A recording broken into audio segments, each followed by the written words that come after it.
요한복음 17장 3절 말씀 우리 다 함께 읽어볼까요? 시작. 또 영생은 이것이니 곧 그들이 유일하신 참 하나님이신 아버지와 아버지께서 보내신 자 예수 그리스도를 아는 것이니이다. 아멘. 형제자매님들, 우리는 지난 2주 동안 하나님의 존재하심에 대해서 살펴보았습니다. 간단하게 복습을 하자면요, 성경에서는 하나님을 증명하려고 하지 않고요, 하나님을 전제합니다. 그리고 성경은 하나님께서 그분을 알만한 것들을 우리에게 보여주셨다고 해요. 그래서 우리는 이 세상을 통해서 하나님의 존재를 분명히 알 수 있는 건데요. 자, 이 세상에서 우리가 하나님의 존재를 믿을 수 있는 논증들은 크게 세 가지가 있었죠. 첫 번째로 도덕론적 논증이었습니다. 우리나라 안에 헌법이 있다는 것은 그 헌법을 만든 사람이 있다는 것을 가리키는 것처럼 우리 안에 있는 마음의 도덕법은 단순히 뇌의 전기 신호가 아니라 그 도덕법을 만들고 주신 하나님이 계시다는 것을 가리킵니다. 자, 두 번째로 뭐였죠? 우주적 논증이었습니다. 우주가 영원 전부터 존재했다는 정상 우주로는 폐기가 되었습니다. 그래서 우주의 시작이 있다는 뜻인데요. 이 우주의 시작이 있다면, 다르게 말해 이 우주의 시간과 공간과 물질의 시작이 있다면 그 원인은 그것들을 제한받지 않는 분이어야 되겠죠. 마치 컴퓨터를 만든 사람이 컴퓨터 안에 제한받지 않는 것처럼 말입니다. 하나님께서는 시간, 공간, 물질에 제한 없이 존재하시는 최초의 원인이십니다. 이렇게 우주의 시작이 있다는 것은 이 모든 것들을 시작하신 분이 있다는 것을 가리킵니다. 그리고 세 번째로 미세 조정이었습니다. 우리는 우주와 지구를 볼 때 사람을 위해 미세하게 조정하신 분이 계시다는 것을 알 수 있습니다. 마치 우리가 우주선을 볼 때 사람을 위해 미세하게 조정한 과학자와 기술자가 있다는 것을 알 수 있는 것처럼 말입니다. 우주가 미세하게 조정되어 있다는 것은 여러 사실들을 통해서 알 수 있었는데요. 한 가지 예를 들면, 만일 우주가 실제 팽창 속도보다 100만 분의 1만큼 더 느리게 팽창했다면 팽창은 멈추었을 것이며 우주는 별이 생성되기도 전에 붕괴했을 겁니다. 반대로 우주가 더 빠른 속도로 팽창했다면 그때는 어떠한 은하도 형성되지 못했을 겁니다. 이 외에도 우리가 지구의 산소 수준, 대기 투명도, 중력 등 여러 가지 조건들이 사람이 살 수 있는 상태로 미세하게 조정되어 있습니다. 성도님들, 우리는 문화재를 발굴할 때요, 그 문화재의 정교함을 보고 자연적으로 생겼거나 우연히 생겼다고 보지 않지요. 그것을 만든 사람이 있다고 봅니다. 이처럼 우리는 우주와 지구에서 문화재보다 훨씬 더 높은 수준의 정교함을 발견하게 될 때 이 세상을 미세하게 조정하신 우리 창조주 하나님께서 계시다는 것을 알 수 있습니다. 그리고 마지막으로 우리는 이걸 살펴보았습니다. 왜 꼭 그 창조주가 하나님이 되어야 하죠? 왜 꼭 그 창조주가 성경에 나온 하나님이 되어야 합니까? 다른 종교의 하나님이 아니라 왜 성경의 하나님이 창조주가 되어야 하죠? 우리는 신뢰할 수 있는 예수님 덕분이라고 배웠습니다. 우리가 예수님의 그 크신 기적의 능력과 또 부활, 사랑, 경험, 구약 예언 성취들, 예수님의 죄 없는 거룩한 삶, 또 부활을 증명하는 그 제자들의 순교를 볼 때 예수님께서는 우리가 합리적으로 신뢰할 수 있는 분이십니다. 우리가 신뢰할 수 있는 예수님께서 성경이 참이라 말하고 그 성경이 하나님이 창조주이심을 알려줍니다. 우리는 이렇게 신뢰할 수 있는 예수님을 통해 이 세상의 창조주가 성경의 하나님이다라는 결론을 내릴 수 있는 거죠. 자, 여기까지가 우리가 지난 시간까지 배운 내용이었습니다. 자, 소중한 성도님들, 우리는 신앙생활을 하면서 의심의 화살이 날아오곤 해요. 아, 정말 하나님이 살아 계실까? 하나님이 존재하실까? 여러분들뿐만 아니라 저도 그런 의심의 화살이 날아올 때가 있습니다. 우리 모두 그럴 때마다 믿음의 방패로, 성경을 믿는 믿음의 방패로 하나님께서 존재하신다는 진리를 잘 방어하시길 주님의 이름으로 소망합니다. 그런데요, 형제자매님들, 우리에게 정말 반가운 소식이 하나 더 있어요.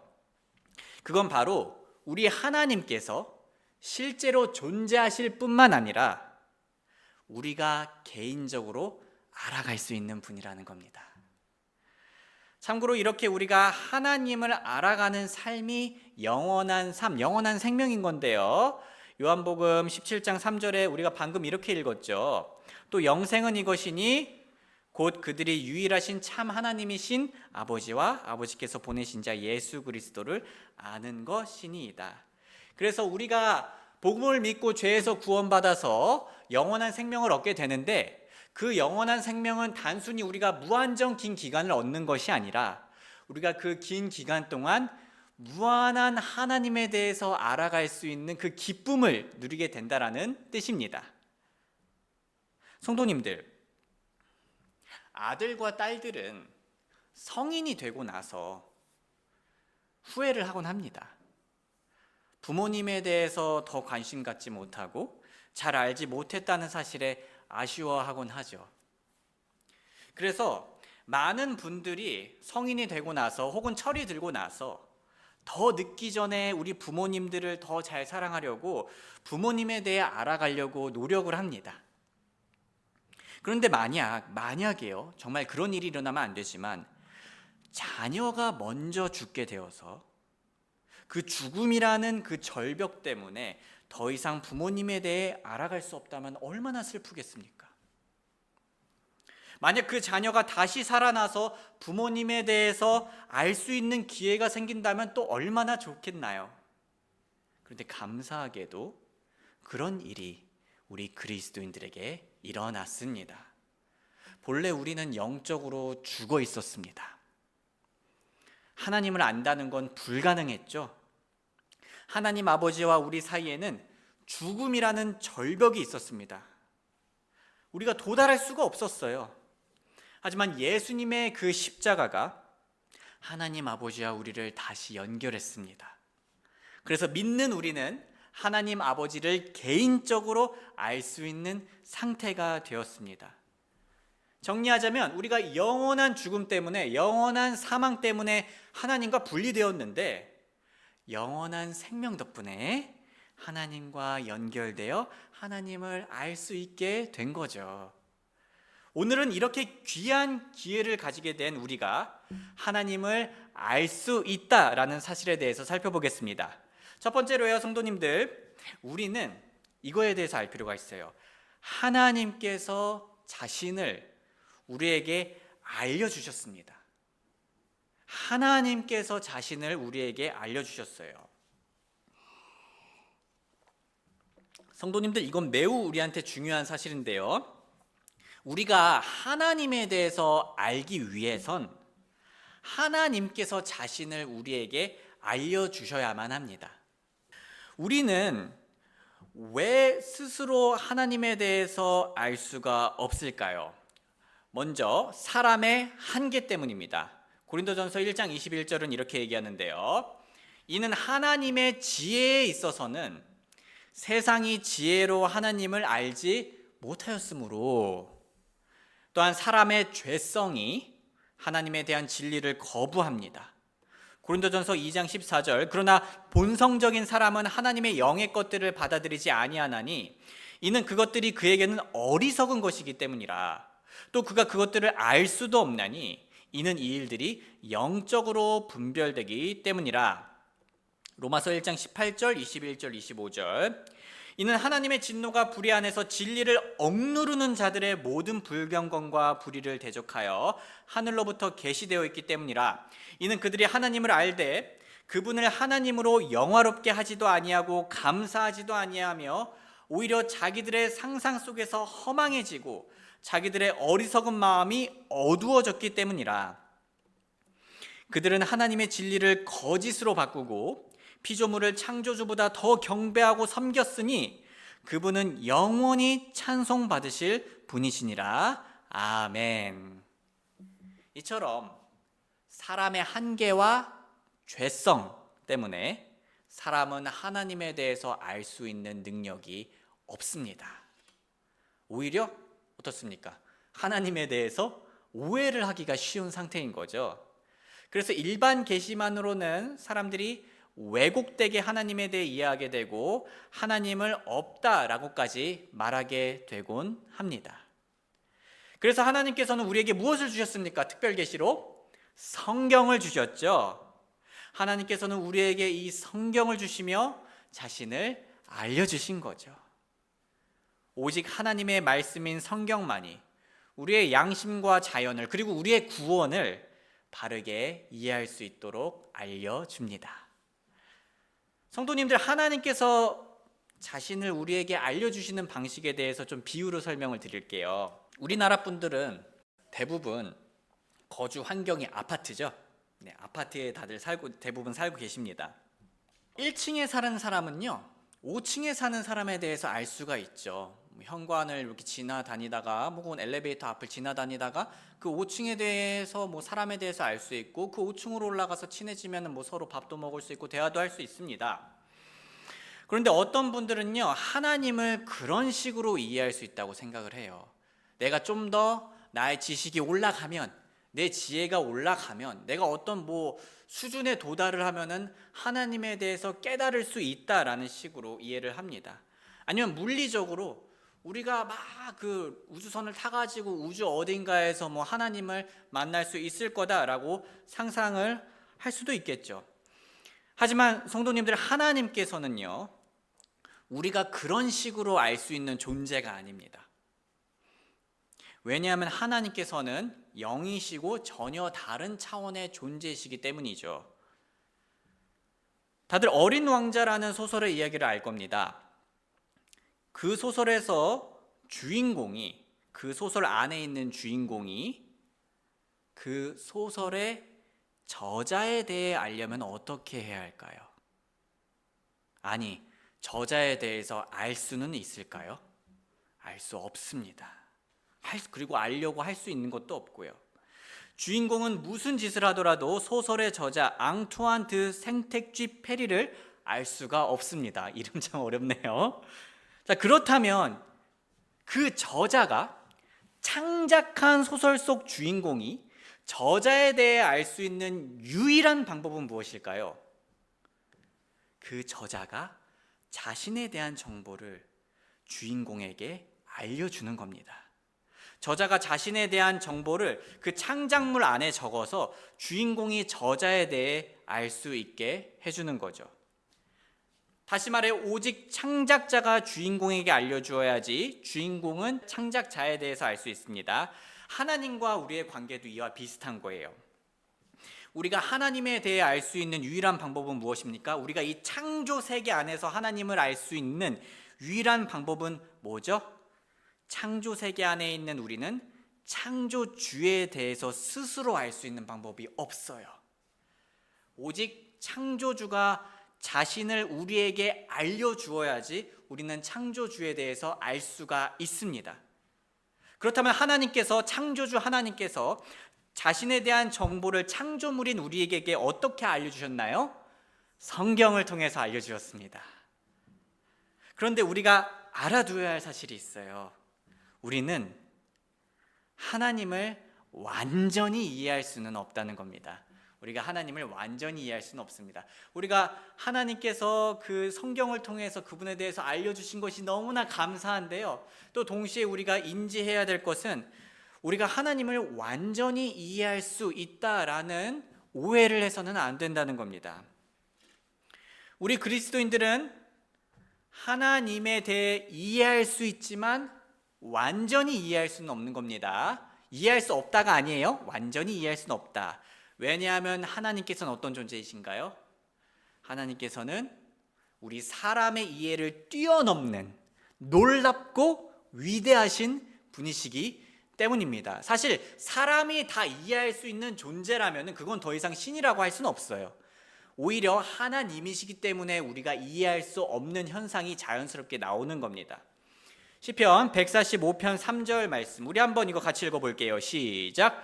주는 위대하시니 크게 찬양받으실 것이요 그분의 위대하심은 헤아릴 수 없도다. 그리고 제가 읽겠습니다. 우리 주는 위대하시고 권능이 크시며 그분의 명철은, 그 지혜는 무한하도다. 우리는 하나님의 위대하심을 감히 헤아릴 수 없고요, 하나님의 지혜를 측량할 수가 없습니다. 그리고 다윗은 하나님의 놀라운 지식에 대해 다음과 같이 고백을 했어요.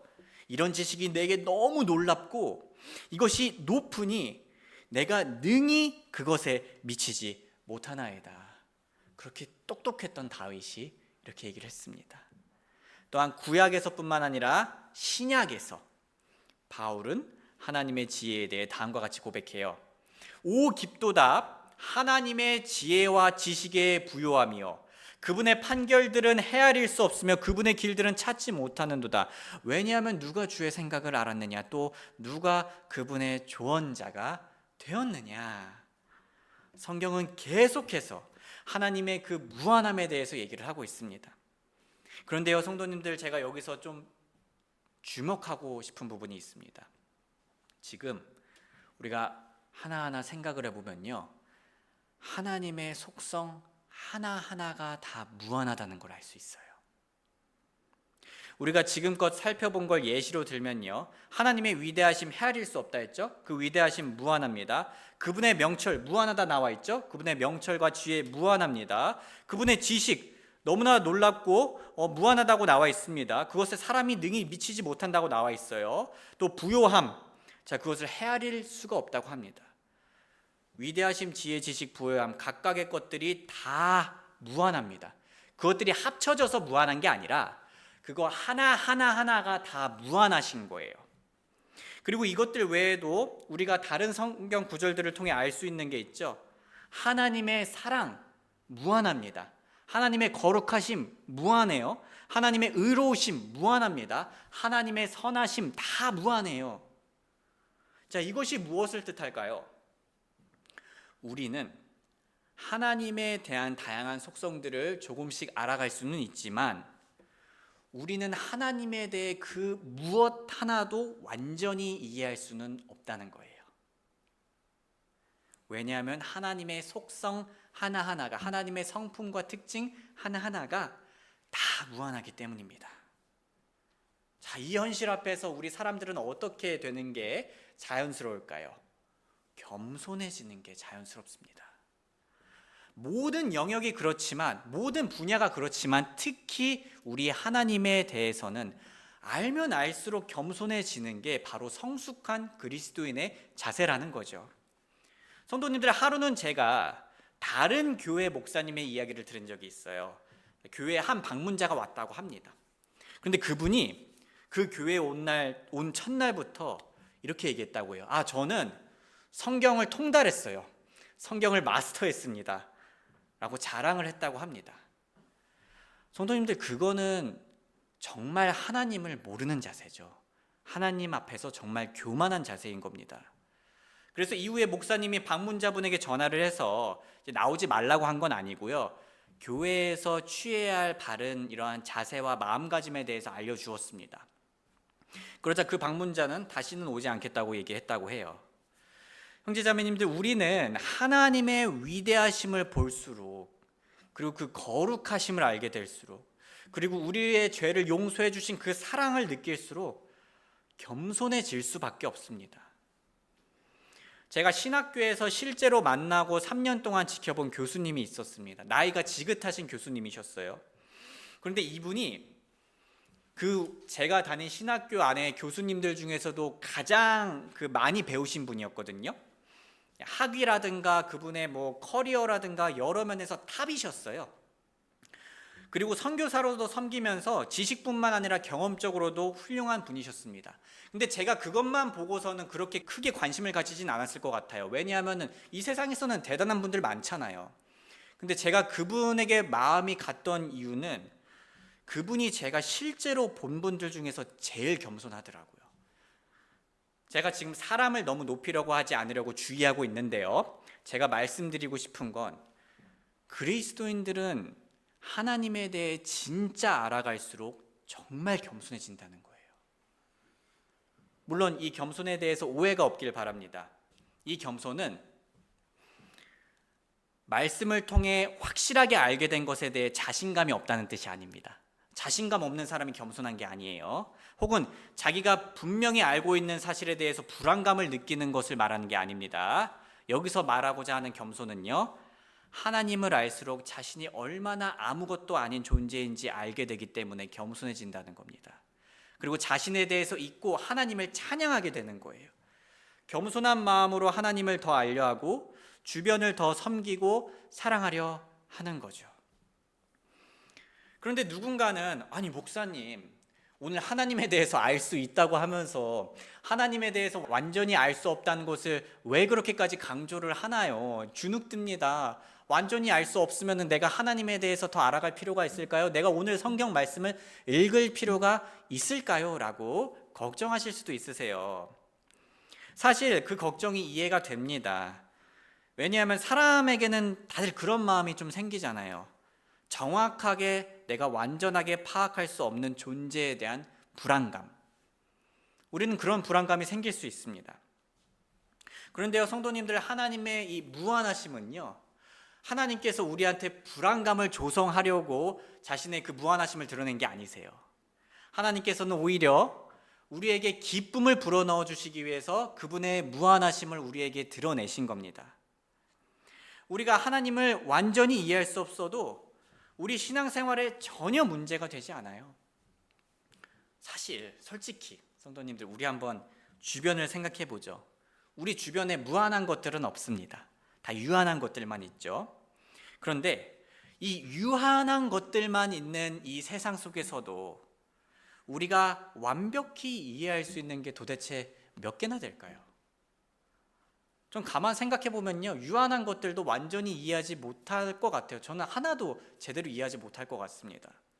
우리는 정말 많은 시간을 보낸 우리 부모님, 우리가 배 아파서 낳은 자녀, 또 내가 평생 헌신하면서 사랑하기로 한 배우자조차도 이해할 수 없어요. 이해한 것 같으면요, 이해하지 못했구나라고 깨닫게 됩니다. 그런데 성도님들, 그게 이상한 게 아니죠. 자연스러운 겁니다. 하지만 그럼에도 우리는 내가 다 완전히 이해하지 못한다고 해서 그걸 문제 삼거나 혹은 내 소중한 사람들을 알아가는 걸 포기하지 않죠. 창조물인 사람들끼리도 이렇게 서로를 완전히 알 수 없는데 우리가 창조주이신 하나님을 완전히 이해할 수 없는 건 자연스러운 것입니다. 그리고 우리는 그것을 우리가 평소에 문제 삼지 않듯이 하나님께도 문제 삼지 않을 수 있다는 거죠. 우리는 계속해서 무한하신 하나님과 관계를 맺으며 영원토록 하나님에 대해서 알아갈 수 있습니다. 사실 우리가 하나님을 완전히 이해할 수 없다는 건요, 복이에요. 왜냐하면 이 진리는 하나님에 대해 알아갈 수 있는 것들이 우리에게 무한하게 남겨져 있다는 거거든요. 성도님들, 우리가 무언가를 관심 가지고 배울 때 처음에는 어떤가요? 되게 재밌고 설레죠? 저희 가정이 최근에 그 텃밭을 하나 임대받았습니다. 한두 평 정도 하는 거예요. 근데 그거를 하면서 진짜 정말 많은 시행착오가 있었습니다. 잘 자랄지는 모르겠어요. 그런데 그 과정이 너무나 재밌고 설레더라고요. 이것이 바로 이제 하나님께서 비유하신 좋은 땅에 비운 건가? 내 땅 엄청나게 딱딱하네 하면서 땅을 부드럽게 해줘야 되더라고요. 그렇게 배우는 과정이 너무나 재밌어요. 그리고 아이들과 함께 와서 꽃에 물을 주고 상추에 물 주고 파에 물 주고 고구마 뭐 다 죽은 것 같지만 여전히 물을 줍니다. 되게 재밌습니다. 그런데요, 이게 저희는 재밌지만 처음에 이걸 업으로 하시는 분들께서는 어느 정도 막 통달하시면은 막 재미로만은 하지는 않으시죠. 뭔가 이제 일이 되시고 어느 정도 수준에 가면은 대부분 그 원리를 아시게 됩니다. 하지만 하나님에 대해서 배우는 것은 그렇지 않아요. 그 누구도 하나님에 대해서 너무 많이 알 수 없어요. 하나님에 대해서 통달할 수가 없어요. 하나님에 대해서 심지어 거의 다 알 수도 없습니다. 신앙생활 30년에서 40년 혹은 그 이상 하시더라도, 그리고 교수님이 되시더라도 하나님에 대해 알아갈 게 얼마 남지 않아서 지루해할 수가 없다는 거예요. 왜죠? 하나님은 무한하시기 때문이에요. 하나님께서는 무한하시기 때문에 그분을 알아가는 데는 무한한 기쁨이 있는 겁니다. 우리의 영원한 생명이 좋은 이유가 거기에 있는 거예요. 어떤 분들은 이렇게 생각하세요. 천국 가면 너무 심심할 것 같은 거예요. 이 세상에 재밌는 게 그렇게 많은데 천국 가면은 너무 지루할 것 같은 거예요. 그냥 경건하게 그냥 앉아만 있을 것 같은 거예요. 근데 그렇지 않습니다. 영원한 생명이 좋은 이유는, 천국이 좋은 이유는 그 무한한 기간 동안 하나님의 그 선하심과 아름다우심과 또 멋지심과 위대하심과 그랜드 캐년을 볼 때의 그 웅장함을, 그것을 우리가 계속 영원히 누리면서 기뻐할 수 있는 겁니다. 지루할 틈이 없는 거죠. 그래서 성도님들 축하드립니다. 복음을 믿고 영원한 생명을 얻으신 우리 형제 자매님들 너무나 축하드려요. 무한하신 하나님을 영원토록 알며 기뻐할 수 있게 되셨습니다. 성도님들, 저는 오늘 성경 공부에서 이것만큼은 확신을 가지고 집으로 돌아가시기를 응원하고 싶습니다. 오늘부터 우리는 하나님에 대한 진리를 점점 더 많이 알아갈 수 있어요. 그리고 누가 옆에서 말리지 않습니다.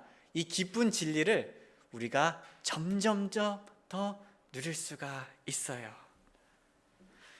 그렇다면 하나님에 대해 점점 더 알아가는 삶이란 어떤 삶일까요? 성경에서는 그걸 마치 귀한 보물들을 모으는 삶과 같다라고 얘기합니다. 시편 139편 17절과 18절 한번 같이 읽어보겠습니다. 시작. 오 하나님이여, 주의 생각들이 또한 내게 어찌 그리 귀중한지요, 그것들을 합한 것이 어찌 그리 큰지요. 내가 그것들을 세어 보아야 한다면 그것들의 수가 모래보다 많나이다. 내가 깰 때에도 여전히 내가 주와 함께 있나이다. 성도님들, 제가 요즘 뉴스에 그런 걸 가끔 보게 돼요. 그 사람들이 금을 막 어떻게 이렇게 뭐 얻더라고요. 뭐 강가 이런 데 가가지고 망을 쳐가지고 금을 막 얻더란. 전 그게 너무 신기한 거예요. 와, 저렇게 그냥 흙바닥 같이 보이는 그 흙탕물 같아 보이는 곳에서 금을 얻다니라고 하면서 말이죠. 그리고 그 사람들의 마음이 이해가 됐어요. 와, 이제 그래, 저런 금을 얻을 수 있는 곳들을 아시는 분들이라면은 충분히 자기의 시간을 들여서 자기 허리가 아프든 말든 그렇게 금을 이렇게 수집하는 게 정말 이해가 되더라고요. 그런데요 성도님들, 우리가 하나님의 말씀을, 금보다 정금보다 더 귀한 하나님의 말씀을요, 우리가 집에서, 우리가 전철에서, 우리가 버스 안에서, 우리가 직장에서 모을 수가 있다는 거죠. 왜냐하면 하나님의 그 생각들이 담긴 하나님의 말씀은, 우리가 요즘 스마트폰 너무 잘 돼 있잖아요. 그 말씀으로 이제 쇼츠나 릴스 뭐 볼 수 있어요. 볼 수 있는데 그것보다 더 소중하고 귀한 우리 하나님의 말씀을 우리가 하나씩 해가면서 그 기쁨을 누릴 수 있다는 겁니다. 성도님들, 저는 가끔씩 이 하나님에 대한 놀라운 진리들을 새롭게 알게 되잖아요. 혹은 상기가 되잖아요. 그때만큼 행복할 때가 없더라고요. 진짜 기분 좋은 날이 돼요. 우리가 그런 날들을 누릴 수가 있습니다. 보물들을 모으는 날들을요. 그리고 또 소개해드리고 싶은 사실은요, 하나님에 대해 점점 더 알아가는 삶은 하나님을 개인적으로 알아가는 삶이에요. 자, 이것이 하나님을 개인적으로, 하나님을 인격적으로 알아가는 삶입니다. 하나님을요, 단순히 하나님과 인류로서 관계를 맺는 분이라 생각을 하지 않으셨으면 좋겠어요. 물론 그것도 맞아요. 하나님과 인류 이렇게 바라볼 수도 있습니다. 하지만 우리 하나님께서는 우리와 개인적으로 관계를 맺으시는 분이에요. 자, 우리가 하나님께서 우리 아버지가 될 때가 언제입니까? 우리가 개인적으로 그분을 구원자로 믿을 때죠. 우리가 그분을 아바 아버지라고 부를 수 있는 것은 우리가 개인적으로 하나님을 믿을 때입니다. 그렇게 하나님께서는 우리를 개인적으로 자녀로 받아주시고 개인적인 관계를 맺어가 주시는 분이세요. 그래서 우리가 성경을 보면은 하나님께서는 사랑이시고 우리 인생의 빛이 되시고 영이 되시고 의가 되시고 선함이 되십니다. 그것들을 우리가 개인적으로 믿고 알게 되고 경험하게 되는 거예요. 제가 존경하는 존 파이퍼 목사님은 이번에 80세가 되셨습니다. 여든이 되셨어요. 그분이 하는 말씀이 너무 저한테 인상 깊었습니다. 그분이 하는 말씀이 자기는 80세가 돼서 너무 기쁘다는 거예요. 지금 한 20대 청년들 대학생들한테 얘기하는 중이셨거든요.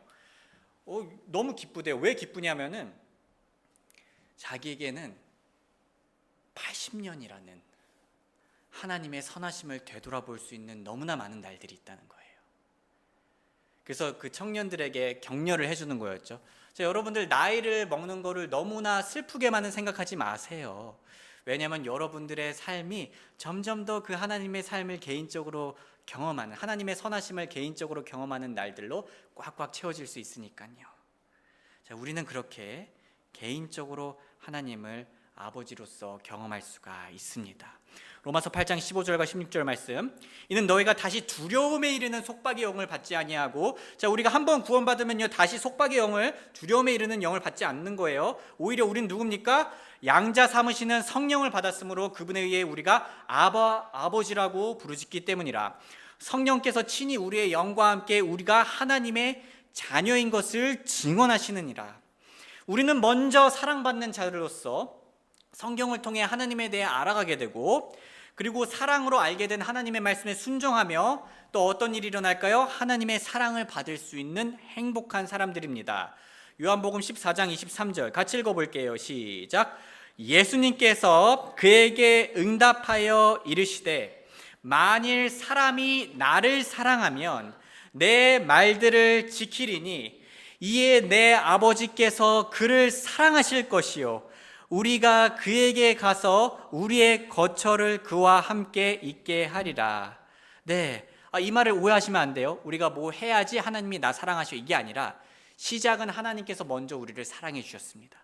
그 사랑에 감사하여서 하나님에 대해서 더 알아가고 하나님을 사랑으로 순종하게 되고, 하나님께서는 그것을 바라보시며 그래 당연히 순종해야지 라고 하실 수도 있지만 그렇게 하지 않으시고 우리한테 사랑을 부어주신다는 거죠. 자, 오늘 내용을 정리하겠습니다. 소중한 성도님들, 오늘은 우리가 하나님께서 존재하실 뿐만 아니라 우리가 알 수 있는 분이라는 사실에 대해 배웠습니다. 하나님께서는 자신을 우리에게 알려주셨고요. 왜냐하면 우리에게는 한계와 죄성이 있기 때문이었죠. 그리고 감사하게도 하나님께서는 성경을 통해 그분에 대해서 우리에게 알려주셨습니다. 물론 우리는 구원받은 후에도, 심지어 천국 간 후에도 완전히 하나님을 이해할 수는 없어요. 우리는 영원히 하나님을 이해할 수 없습니다. 왜냐하면 하나님께서는 사람의 이해를 뛰어넘는 위대한 분이시기 때문이에요. 하지만 이 사실은 우리에게 큰 복입니다. 왜냐하면 우리는 하나님의 무한하심 덕분에 영원토록 하나님에 대해서 지루해할 틈이 없고 오히려 영원히 기뻐할 수 있거든요. 우리는 이 사실에 감사하며 오늘부터 하나님에 대한 진리를 점점 더 많이 알아갈 수 있습니다. 마치 금을 캐듯이요. 우리는 신앙생활을 하며 하나님에 대한 지식이 우리 삶을 얼마나 풍요롭게 해주는지 경험할 수 있어요. 그리고 우리는 가족을 개인적으로 알듯이 하나님에 대해서 큰 친밀함을 누릴 수가 있습니다. 그렇다면 소중한 형제자매님들, 오늘 우리가 앞으로 어떻게 살아가야 할까요? 우리가 운전할 때, 우리가 집에서 잠들기 전에, 우리가 학교에 갈 때, 우리가 직장에 나갈 때, 우리가 직장에서 쉬는 시간 틈틈이 있을 때 우리는 어떻게 살아가야 할까요? 보물이 성경책 안에 있습니다. 보물을 찾을 시간이 독서실에도 그 어디에도 다 있습니다. 나의 가장 큰 만족과 기쁨이 지금 나를 기다리고 있습니다. 나를 좀 캐주세요 하면서요. 우리는 모두 양질의 시간을 계획해서 말씀을 보며 하나님에 대해서 알아갈 수 있습니다. 그렇다면 우리는 어떻게 살아가야 할까요? 우리는 매일매일 하나님을 아는 지식으로 진정한 만족을 맛보아야 합니다. 우리는 영원한 생명의 기쁨을 성도님들 오늘부터 누릴 수 있습니다. 천국 갈 때까지 기다릴 필요가 없으세요. 우리 모두 말씀과 기도로, 그리고 그 말씀을 실천하는 삶으로 하나님을, 세상에서 가장 달콤하고 위대하고 눈부신 하나님을 풍성히 누리길 주님의 이름으로 소원합니다. 우리 잠시 노래가 연주되는 동안 우리에게 자신에 대해 알려주신 하나님께 감사드리는 시간 가지겠습니다. 하나님, 제가 하나님에 대해서 알 수가 없었는데 하나님께서 먼저 그 크신 은혜와 긍휼로 알려주셔서 감사합니다. 또한 우리가 하나님의 무한하신 매력을 바라보며 오늘부터 그 무엇보다 하나님 아는 것을 가장 중요하게 여기게 도와달라는 기도하는 시간 가지겠습니다.